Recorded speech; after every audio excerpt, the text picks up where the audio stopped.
10h20, 10h30, nous devons être à Antioche pour le culte de revoir du pasteur Jean-Luc.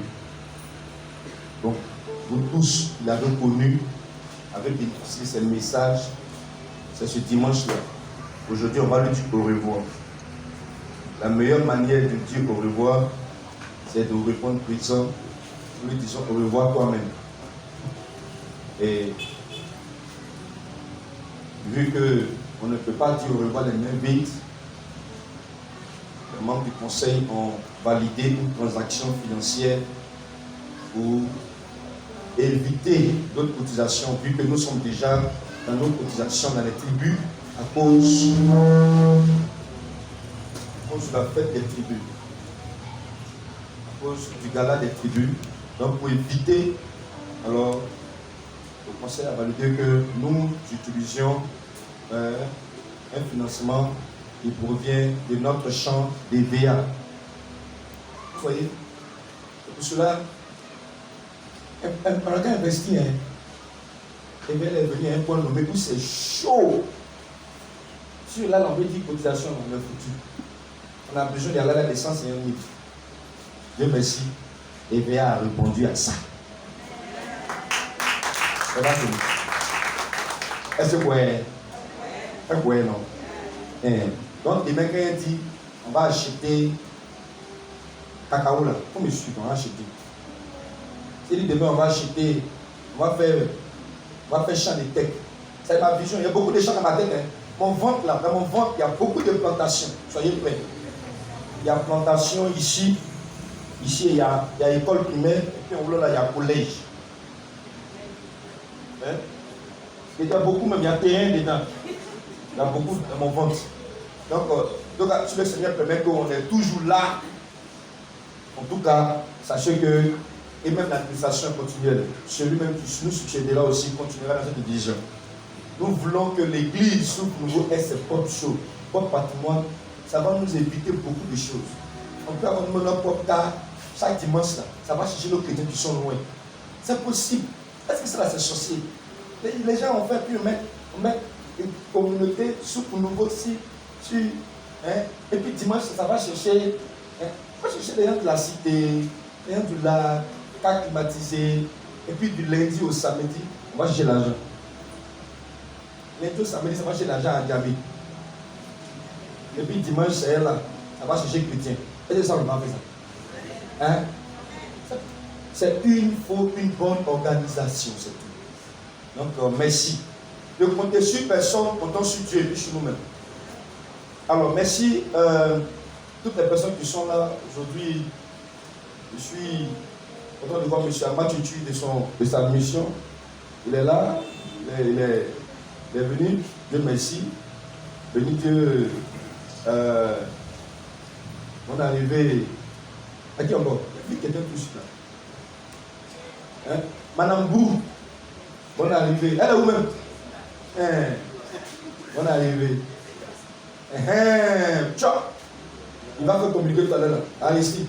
Il allait en formation. Depuis, il est venu maintenant. Bonne arrivée. Le chargé de la communication. Il y a qui encore? Hein? Voilà, on a notre beau qui est là. Oh. C'est pas beau des beaux, hein? Notre beau. Voilà. Monsieur Boka, je vais demander qu'on acclame le Seigneur pour sa vie. Il est diacre à l'église de Bethléem. Donc, on est content de le voir. Et qu'elle suit. Bonne mission à notre fille. Elle a fait les bonnes missions. Il faut aider son mari souvent. Alors, le thème depuis le dimanche dernier découle de notre thème de l'année qui est la valorisation. Vous savez, sachez d'où nous venons et puis où on s'en va. C'est ça une vision. Notre thème de l'année, c'est la valorisation. On est d'accord? Le thème du mois, c'est le service. Et le thème du dimanche que nous sommes en train de développer depuis le dimanche dernier est l'atmosphère du miracle. Le texte que nous avons lu, et nous allons le relire, est Marc chapitre 6, versets 2 à 5. Je demande à l'Assemblée, ensemble, Nous allons lire ce texte. Marc chapitre 6, verset 2 à 5. Nous lisons. C'est pas facile de noter et puis en même temps se lever. Hein. Donc je vous laisse le temps de noter. Essayez de noter bien où vous levez. Je vous comprends. Pour ceux qui prennent note. Alright. Nous lisons. Jésus est parti de là, se rendit dans sa patrie. Ses disciples le suivirent. Quand le sabbat fut venu, il se mit à enseigner dans la synagogue. Beaucoup de gens qui l'entendirent étaient étonnés et disaient: d'où lui viennent ces choses? Quelle est cette sagesse qui lui a été donnée? Et comment de tels miracles se font-ils par ses mains? N'est-ce pas le charpentier, fils de Marie, le frère de Jacques, José, de Jude, de Simon? Et ses sœurs ne sont-elles pas ici parmi nous? Et ils étaient pour eux une occasion de chute. Mais Jésus leur dit: un prophète n'est méprisé que dans sa patrie, parmi ses parents, dans sa maison. Verset 5. Il ne put faire là aucun miracle, si ce n'est qu'il imposait des mains à quelques malades et les guérit. Parole du Seigneur. Et vous asseoir, s'il vous plaît. Père, nous te soumettons ta parole. Viens, aiguiser notre cœur, aiguiser notre vie spirituelle. Viens nous valoriser. Viens nous donner aussi de valoriser ce qu'il faut que nous valorisions dans notre vie. Seigneur, dans le nom de Jésus. Amen. L'atmosphère du miracle. Rappelons rapidement le contexte de ce texte que nous allons lire. C'est juste une histoire de Jésus qui faisait des miracles, enseignait dans les synagogues, dans les rues. Mais là, notre texte parle d'une synagogue où Jésus s'est mis à enseigner. Bien entendu, ils ont vu des miracles qu'il a fait. Mais l'auditoire qui était là ce jour-là, ils ont eu à avoir des attitudes qui ont créé une atmosphère bizarre. L'atmosphère qu'ils ont créée, le verset 5 a clarifié tout. A dit: il ne put faire là aucun miracle. Voyez-vous, qu'est-ce qu'ils ont dit? En voyant ces enseignements, ils étaient d'abord étonnés de sa sagesse. La sagesse qui découlait de cet homme. Deuxièmement, des miracles qui se faisaient par ses mains. Donc, ils vont avoir une réflexion charnelle. Ils vont dire: mais lui qui fait tout ça, cette sagesse, ces enseignements, on le connaît. On le connaît. On connaît même le travail qu'il faisait ici. Ils n'ont pas dit fils de charpentier. Le texte dit quoi? Lisez le texte. Il est quoi? Lisez. N'est-ce pas dit? N'est-ce pas le charpentier? Non. Le texte dit quoi? Verset 3, 1. N'est-il pas le charpentier, le fils de Marie? Oui. Donc ça veut dire Jésus là. Parce que son papa, Joseph, physiquement, était un charpentier. Donc, tu voulais menuisier. Et puis, il était aide-menuisier. Jusqu'à, il a connu, il a été formé, peut-être même dans son atelier. C'est quand tu ouvres ton atelier, on dit que tu es charpentier. C'est pas ça? C'est pas ça? Donc, il connaissait le bois. Il faut dire: mais attends, c'est pas lui qui fait le bois ici. Là. C'est pas lui qui monte sur peut-être les charpentiers, ils font la toiture, non? Peut-être c'est la toiture d'affaires de quelqu'un. On connaît sa vie. Et puis d'ailleurs même, attends, sa maman s'appelle Marie. La petite fille qui a grandi au quartier, elle a eu la grossesse, elle a couché là. On connaît son histoire. Donc écoutez, on connaît ses frères. Il y a Simon, il y a José, il y a Jude. Hein? On les connaît ici. En fait, ils vont faire ce qu'on appelle en français la biographie de ce temps. Est-ce que vous me suivez? Donc, faire la biographie de quelqu'un, c'est montrer que tu connais la personne. Tu maîtrises la personne. Il ne peut pas parler quand tu parles, mais tu le connais. En Ivoirien, on dit on se promène. C'est pas ça. Et donc, ils vont planter des corps qui vont créer une atmosphère. Ils vont avoir un langage, une mentalité, une manière de faire qui va créer quelque chose autour où le verset 5 va nous dire, à cause de l'atmosphère, à cause de ce qui s'est passé là, il ne peut faire là aucun miracle. D'où mon thème, l'atmosphère du miracle. Frère, le miracle plaque sur la vie de tout le monde. Dieu nous a déjà bénis. Dieu nous a déjà donné certaines choses. Dieu nous a déjà fait certaines faveurs. Le plus grand miracle que l'humanité ait connu, c'est la naissance de Jésus, venu d'une vierge, qui est né parmi les hommes, qui est 100% Dieu, mais en même temps qui était 100% homme, et qui allait à la croix pour donner une autre grâce à l'humanité. Ça, c'est le plus grand miracle. Et il a dit, tout est accompli. Dans le tout, là, il sait tout. Donc, dans le tout est accompli, il a le miracle que tu cherches qui est accompli. Parce que vous me suivez. Mais le problème, pourquoi Dieu, qui est Dieu, là, Jésus, 100% Dieu, il n'est pas capable là de faire un miracle.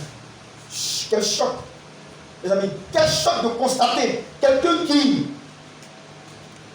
pouvait faire des miracles à tout moment, qui normalement est censé faire des miracles à tout moment. Pourquoi là, il n'a pas pu faire un miracle? C'est choquant. C'est pas possible. C'est inadmissible. Attends, on parle par exemple du président de l'Afrique qui a tout ce qu'il pouvait avoir. Et il arrive à dire, le président n'a pas pu donner là à 5 000 même. Aïe, c'est choquant. Mais attends, on parle du président. Tu dis 5 000 là. Assurément, c'est parce qu'il y a eu un événement. Il y a eu l'atmosphère. Il vient là. Personne ne l'acclame en fait le président. Personne ne le reçoit en fait le président. Personne ne lui dit président. Hein? C'est pas ça. Il vient, on ne lui dit pas pour t'asseoir. On ne le nomme pas comme il faut. Au contraire, on le boude, on dit on sait comment tu as fait. Quand il va partir là, il ne va pas donner 5 francs. Il peut donner en tant qu'une autorité. Il a les moyens qu'il faut. Le problème de l'homme, c'est l'atmosphère qu'on crée autour de nous-mêmes. L'atmosphère qui peut attirer, qui peut favoriser les déclenchements de notre vie vient de nous-mêmes. Sinon Dieu a déjà tout fait. L'atmosphère du miracle. Et le dimanche dernier, on a dit certaines choses peuvent favoriser l'atmosphère du miracle autour de nous. Certaines choses. Le premier élément, c'est être loin du péché. Pourquoi? Parce que nous avons lu Esaïe, n'est-ce pas? Il nous dit, non, la main de Dieu n'est pas quoi? Les oreilles de Dieu ne sont pas dures. Mais qu'est-ce qu'il fait? Nos péchés qui nous séparent. Il met quoi? Une séparation entre vous et votre Dieu. Donc du coup, c'est le péché qui crée l'atmosphère défavorable à ton miracle. N'accuse pas ceci. Sorcier même là. Sorcier, il est sorcier. Son travail, c'est de faire sorcellerie. Est-ce que vous savez ça? Je réponds. Le travail du... Attends. Quel est le travail du policier? Quel est le travail de... Bon, juste là. Impôt. Agent d'impôt là. C'est pour collecter les impôts. Quel est le travail du sorcier? C'est de faire la sorcellerie. C'est son travail. Lui, il n'a pas de sorcellerie. Tu veux, il fait sorcellerie. Tu es content, tu lui donnes l'argent, il fait sorcellerie. Tu lui donnes pas, tu lui donnes pas. Il a tissé pas tout ça. Maintenant, toi qui dis que tu as reçu l'Esprit de Dieu là, toi tu dis, la Bible dit que l'Esprit qui est en nous est plus fort que celui qui est dans le monde là. Qu'est-ce que toi tu fais pour favoriser l'intervention de ton Dieu de ta vie? C'est ça qu'il est question. Je ne suis pas contre briser le feu. Vous me savez que j'aime la délivrance. Mais à quoi ça sert de concentrer toute notre énergie sur Satan, sur feu, sur feu? On a dit feu jusqu'à c'est l'autre qui est venu. Pourquoi? Parce que nous-mêmes, on ne fait pas ce qu'on doit faire normalement. Frère, toi-même, tu sais que tu vis mal. Les choses sont bloquées et tu as cru sorcier. Pour faire la va dire c'est sorcier, puis tu dis c'est sorcier. Oui, sorcier est dedans. Mais toi-même, non. Attends là. Regardons-nous yeux dans yeux. Tu es sûr que tu n'as rien fait. Hein? Joli. Frère, tu es sûr que tu n'as rien fait. Regardez, quand tu dis à ta femme, tu es sorti, tu vas en réunion, alors qu'on te fait une réunion là. Tu vis bien? Tu ne vis pas bien. Toi, tu es jeune fille, tu dis, j'ai me marié, mais quoi sur ta trois gars? On dit, les célibataires, les gars, tu n'as pas honte. Et c'est vrai, ça c'est démon, c'est pas cet esprit. C'est l'esprit de publicité qui se manifeste.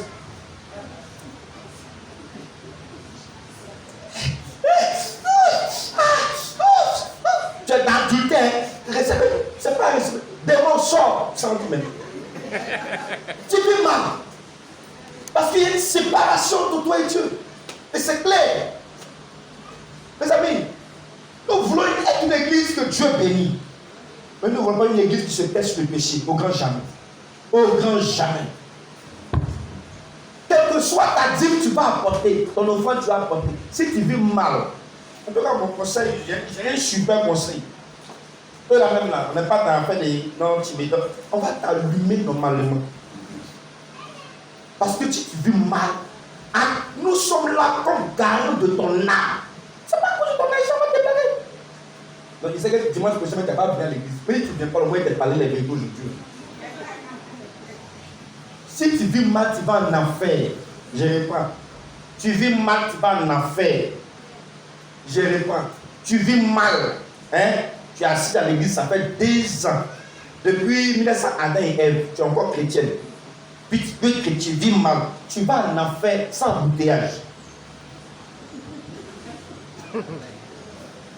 Amen. Amen.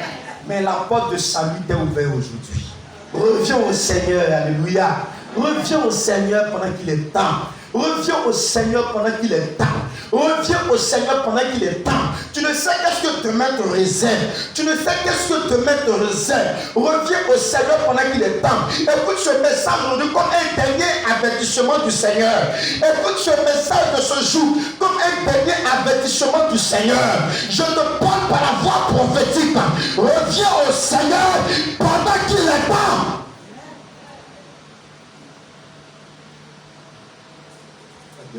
Le deuxième élément qui favorise l'atmosphère du miracle, c'est la foi. La Bible dit au chapitre 5, le verset 35-39, il dit, il entra et il a dit, pourquoi faites-vous beaucoup de bruit? Pourquoi pleurez? Pleurez-vous? L'enfant n'est pas mort. Il s'agissait là de l'enfant d'un officier. L'enfant n'est pas mort. La Bible dit, et il se moquait de lui. Mais ayant fait sortir tout le monde, il prit avec lui le père et la mère de l'enfant. Et ceux qui l'accompagnaient, il entra, il a commencé à prier pour l'enfant. Quand vous suivez la suite, l'enfant a été ressuscité. Avant de prier pour l'enfant qui est mort là, il avait dit non, l'enfant n'est pas mort. Mais on commençait à rire. Mais on commençait à se moquer de lui. On dit non, il se fout de nous. Nous, on a vu l'enfant qui est mort là. Il a commencé à faire du ok. Donc ceux qui se moquaient là, ils ont créé, n'avaient pas la foi. Donc l'atmosphère qu'ils créaient ne pouvait pas lui permettre de bien prier. Donc qu'est-ce qu'il va faire? Il va le mettre dehors. Frère, il y a des gens avec qui tu marches, qui créent l'atmosphère où il n'y a pas de foi, quitte là. Quand tu vois loin, tu crois. Tu dis, bon, moi je crois si toi, avec tes 10 francs là, tu n'as rien ici. Frère, tais-toi. C'est mieux. Parce que la personne va tuer ta foi. La personne va tuer ta foi cadeau. Si tu dis l'enfant que vous voyez là, l'enfant n'est pas mort, l'enfant a dit ils ont commencé à créer une atmosphère qui détruit la foi. Il les a mis dehors. Et puis il s'est concentré avec ceux qui avaient la foi du miracle, ceux qui espéraient l'intervention divine. Et il a commencé à prier l'enfant. Il dit, frère, tant que tu ne crées pas l'atmosphère de ton miracle par la foi, n'attends pas quelqu'un d'autre qui va manifester la foi pour toi. Je réponds, ce n'est pas la foi du pasteur qui a te sauvé, mais c'est ta foi qui a te sauvé. Tu m'entends? Tu m'entends? Est-ce que tu m'entends? Crée l'atmosphère autour de ta personne. Manifeste ta foi. Les choses sont bizarres aujourd'hui, mais crois que ça va. L'enfant est mort, c'est vrai, mais crois que l'enfant n'est pas mort. Au lieu de te moquer, crois que l'enfant n'est pas mort. La maladie est bizarre, crois que la maladie n'est pas là. Est-ce que tu m'entends? Pendant que les gens disent que l'enfant est mort, pendant que Jésus vient dire l'enfant est vivant. Quelle est ta foi? Quelle est ta foi? Quelle atmosphère tu crées autour de toi? Récemment, nous avons parlé de être un homme de prière. Au milieu de la nuit, Paul et Silas priaient. Les prisonniers les entendaient. Il s'agit des Actes chapitre 16. Ils ont prié, verset 25. Et il y a eu le miracle, la délivrance. Frère, souvent quand tu es en prison, la première des choses, c'est d'appeler ta maman. Appelle ton papa. Appelle-toi par te rappeler qu'il y a un homme qui est magistrat quelque part. Donc on va l'appeler aussi. D'accord, venez m'aider. Qu'est-ce qu'ils ont fait là? Ils se sont mis d'abord à prier. La prière est l'atmosphère que tu peux créer autour de toi. Je réponds. La prière est l'atmosphère que toi tu es responsable de créer l'atmosphère que tu dois par la prière. Tu es en prison. Tu sens des choses sont bloquées comme une prison. Mais quelle atmosphère tu crées autour de toi pour favoriser la délivrance? Tu ne pries pas. Tu ne pries pas. Tu ne pries pas. La dernière fois où tu as prié, c'est quand tu devais manger.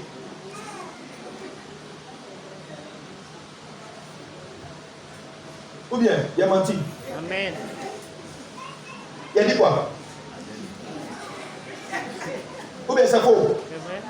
La dernière fois où tu as bien prié, même ce jour-là, c'est quand tu as vu que peut-être au village, c'est manger qui est là, on ne sait jamais. C'est là que tu as eu la foi de bien prier ce jour-là. Sinon, dis que tu t'es levé pour prier, parce que tu sens qu'il y a une pression satanique, tu sens qu'il y a une prison qui est là, tu sens que ce qui est là n'est pas normal.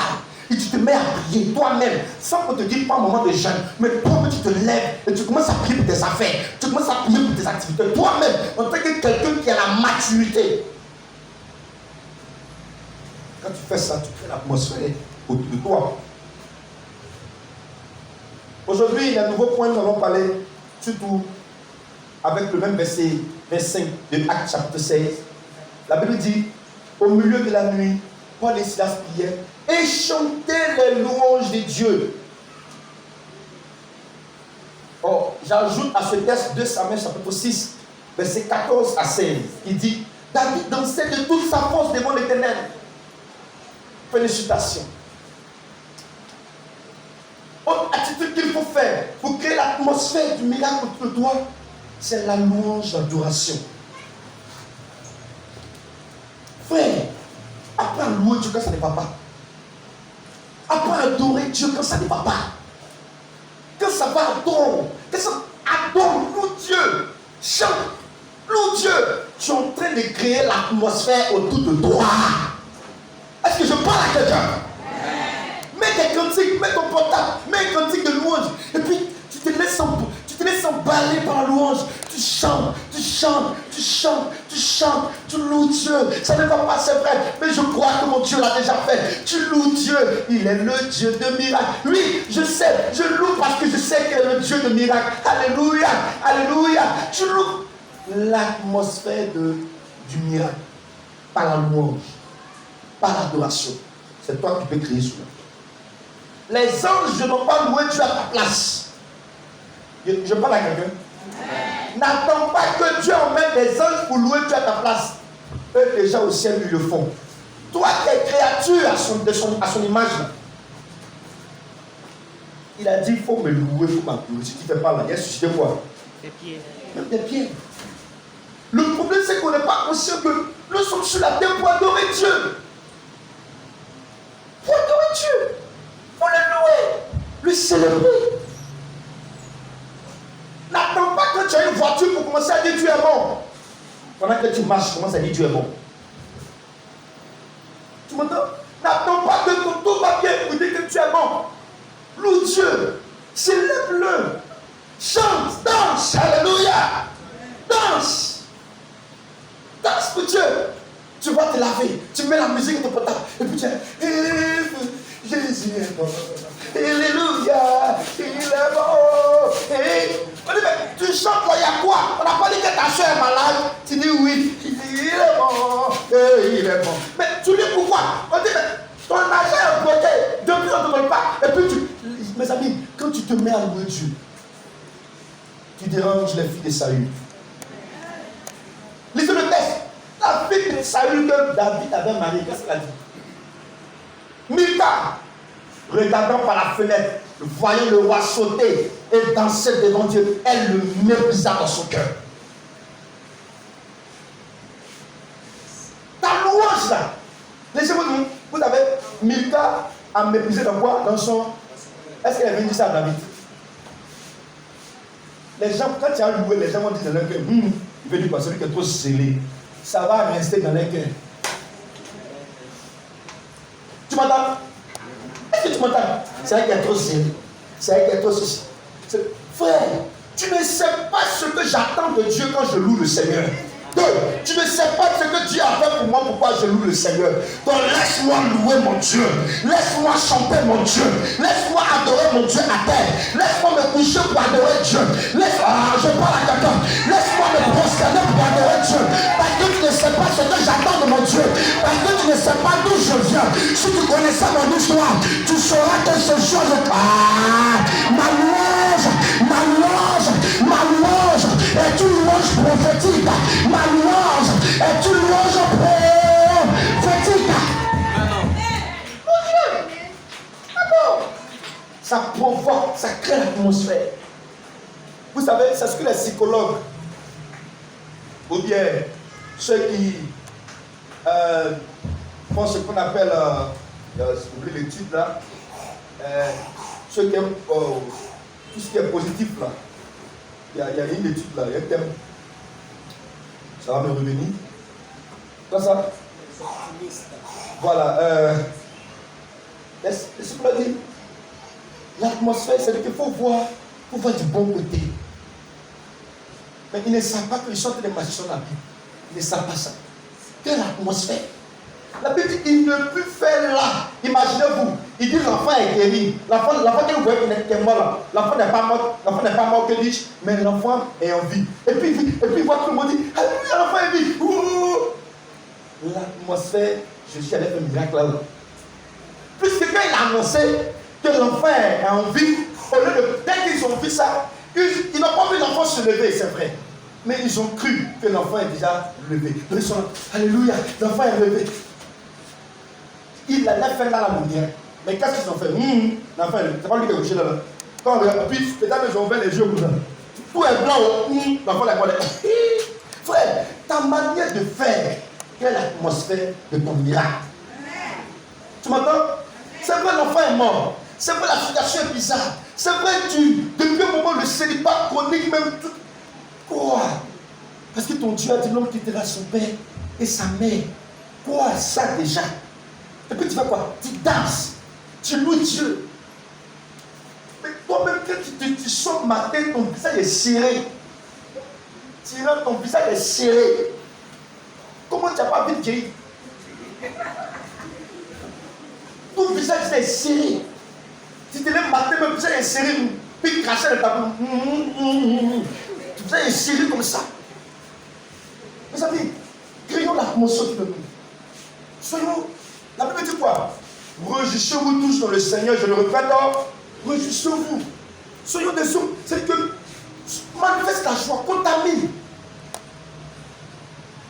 J'aime dire souvent, pour ceux qui se souviennent, la vie chrétienne, c'est la joie. C'est cette troisième mot. La vie chrétienne, c'est la joie. C'est la joie. Attends, du lundi au samedi, le stress de la semaine. Tu cours ici, papier ici, pourquoi ici? Tu cours seulement. Si tu es à l'église dimanche, où tu vas te réjouir, tu vas te libérer. Et puis tu as ta soeur qui est stressée, qui est dans la maison, elle est baillée. Personne n'a un bel dit, on ne met pas pied ici, on met pied ici. On va pas comme ça, c'est comme ça. Non, tu as besoin de ton Dieu. Célèbre Dieu. Loue Dieu. Lève-toi. Acclame-le partout. Pourquoi? Parce que tu sais que la semaine qui vient, si Dieu n'a pas fait hier, la semaine d'hier, cette semaine-ci, il le fera. Cette semaine-ci, cette semaine-là, il le fera. J'ai la tête conviction. J'ai attendu hier. C'est vrai, je ne l'ai pas vu. C'est vrai, l'enfant est mort. Mais j'ai une certitude. Je n'ai pas besoin de rire comme les autres. J'ai besoin de manifester ma foi par la louange. J'ai besoin de manifester la foi par l'adoration. Alléluia. L'atmosphère du miracle. C'est pour ça que j'aime la louange, j'aime l'adoration, j'aime la joie. Alléluia. Autre sujet, déjà 11h10, c'est la libéralité. Donc avant-dernier point, et puis on va terminer. La libéralité. Hébreux 13, verset 16 nous dit, et n'oubliez pas la bienfaisance, la libéralité. Car c'est à de tels sacrifices que Dieu prend quoi? Plaisir. Hébreux 13, 16. Hébreux 13, 2 nous dit, n'oubliez pas l'hospitalité, car en les laissant, quelques-uns ont logé des anges sans le savoir. La libéralité. Je joins sur la même, le verset de Malachie, parlant de la dîme. Il dit c'est là, Dieu va pouvoir menacer le dévoreur. Mais vous savez une chose. Pour les finances, il faut créer l'atmosphère qui favorise les finances. Pour l'argent dans ton foyer, crée l'atmosphère qui favorise l'argent dans ton foyer. Je réponds. Dans chaque domaine, il y a un type d'atmosphère qu'il faut créer. Je réponds. Écoute-moi très bien. Note ça. Dans chaque domaine, il y a un type d'atmosphère qu'il faut créer. Chaque domaine a son type d'atmosphère. Par exemple, au travail. Ton patron même là, depuis au moins, quand il te voit là, son cœur est chaud en même temps. Il te parle durement, il t'humilie. Maintenant, si toi tu dis, bon, moi je suis comme ça, moi je vais réagir, je vais être dur aussi. Tu ne crées pas l'atmosphère favorable. Rien par ça. Un bon jour, tu n'attends pas le jour du travail. Tu connais sonner la maison. Ta femme prépare un bon plat pour te saluer. Bonjour patron, non, c'est un bonjour. Il est là. Ah, tu voulais chez moi? Non, patron, c'est juste un bonjour. Tu vas voir le verbe de ton patron. Tu vas voir qu'il va changer le comportement. Il va commencer à causer à toi. Ça va. Oui, madame, et ton mari, il est vieux, tu es ton. Lendemain, tu vas voir son comportement. Mes amis, la manière de faire. Donc, je réponds. Chaque lieu, dans chaque domaine, il y a un type d'atmosphère que tu dois créer. Pour le domaine des finances, c'est la libéralité. C'est la loi de la sémence et de la moisson. Ça ne ment pas. Tu n'es pas libéral, n'attends pas des finances qui vont se lever. N'attends pas ça. Tu n'as pas l'habitude de donner, si, d'après le pasteur des régions, si tu marches que quelqu'un dit derrière toi, tiens, il ne faut pas dire que c'est à cause de toi, ce n'est pas de toi on parle. Parce qu'on parle de quelqu'un d'autre. Et tu n'as jamais dit tiens aux gens. Tu veux que Dieu menace le dévoreur sur tes finances. Tous les jours, les cas menacent le dévoreur. Mais pour menacer le dévoreur là, il n'a pas dit là, c'est la prière. Il a dit c'est quoi? Lisez le texte de quoi? C'est la dîme. Il n'a pas dit là, c'est la prière. Pour finance là. Quand il m'entendait. Il dit, pour là, la Bible n'a pas dit c'est le feu. La Bible n'a pas dit c'est la prière. La seule chose la Bible dit c'est dîme. Ça fait mal d'être. Amen. Mais tu pries bien, non? Comment tu pries bien? Tu chantes bien. Mais là, c'est là que je peux menacer le dévoreur. Il n'y a pas autre chose sur les finances. Est-ce que vous me suivez? Donc, la libéralité. Avoir un cœur qui. Il y a une phrase. L'argent ne suffit jamais. Je réponds. L'argent, ça suffit. Je ne dis pas que ça ne suffit pas. Ça ne suffit jamais. Sinon, et les gens qui ont l'argent, ils vont laisser ça, ils vont s'arrêter, ils ne vont plus travailler, ils vont s'asseoir. L'argent qu'ils ont, ils sont tous en train de chercher. Il faut pogner les morts avec les Milliardaire. il est toujours président, mais il a laissé le pouvoir. C'est qu'on gagne le pouvoir. Vous voyez là? Il n'a pas laissé. Il dit pas non, mais tout le monde, on dit à président, pourquoi il y a l'argent? Là, on ne suffit pas. On cherche seulement. Je vous donne un exemple. Tu dis non, c'est moi, on m'a pris mon salaire là. Si j'ai eu 200 000 là, on prend ça aujourd'hui. Dès que tu as 200 000, tu te rends compte que bon, la maison là n'est pas petite, j'ai cherché une maison. Tu vois que bon, depuis on est en studio, alors qu'un étranger va venir, on a un enfant, là tu changes de maison. Or, plus tu prends chambre salon, plus la voiture augmente, plus les choses augmentent. C'est pas ça? Amen. Et puis quand la famille a appris, ils ont appris. Quand au village on a appris que tu as une promotion, tu sais ça. Il est tombé. Toi-même tu ne travailles pas, on t'appelle pour dire, il faut donner ça, il faut donner ça. Mes amis, donc je vais vous dire quoi, ça ne suffit pas. Hein. Ça ne suffit pas. Et c'est pour cela, il faut pas dire non. Moi là, c'est quand il y a pas tout ça là, que j'ai été fidèle dans le dîme, tu as menti. Ça, il te dit que tu ne vas jamais être fidèle dans le dîme. Je te dis, hein, ce n'est pas une malédiction. C'est un constat en tant que serviteur de Dieu. Tu ne vas jamais. Non, c'est trop chaud. Le mois prochain, il y a complété. Aujourd'hui, à cause de le mois prochain, tu as complété. Regarde, tu as plongé dans les dettes éternelles. Oui, c'est dette. Attends, toi tu as pris dette contre l'éternel des amis. Ça, c'est dette quoi? Éternel. Mais que toi tu dois à Dieu, ça c'est bien quoi? Mais que toi tu dois à l'homme, juste tu as dépassé l'homme. Ça c'est Dieu. Bon, attends, quelqu'un que tu ne vois pas. C'est l'homme, si tu le vois là, s'il vient par la petite porte, tu peux te cacher pour sortir derrière. Pour dire, je ne suis pas là. Toi tu dois quelqu'un qui voit tout, qui sait tout, qui peut tout, qui fait tout. Frère. Crée l'atmosphère autour de tes finances. Que Dieu nous aide. Amen. Et le dernier point, c'est Hébreux 16, 17. C'est honorer ce que moi j'appelais le parapluie spirituel. Hébreux 13, 17. J'ai envie d'ajouter même le texte d'Éphésiens qui parle de honore ton père et ta mère. Vous savez, le père et la mère sont nos parapluies spirituels. Amen. Les pasteurs sont aussi des parapluies spirituels. Ça fait partie des terres, l'atmosphère qu'on doit créer pour savoir les honorer. Quelle est ta relation avec ton papa? Quelle est ta relation avec ta maman? Quelle est ta relation avec ton pasteur? C'est ça le parapluie spirituel. Quand tu voyages, quand tu viens, on ne sait pas. C'est quand tu peux côté là-bas, bon. Alors, parce que comme il y a plus de dire, ici on voyage à longtemps, tu es malade, tu ne sais pas quoi tu as dit. Et si on voyage ici, et puis tu attends 2 jours, tu vas passer pour un peu malade avec les bouts. Les amis, tu n'es pas sur une couverture. La couverture spirituelle est très importante.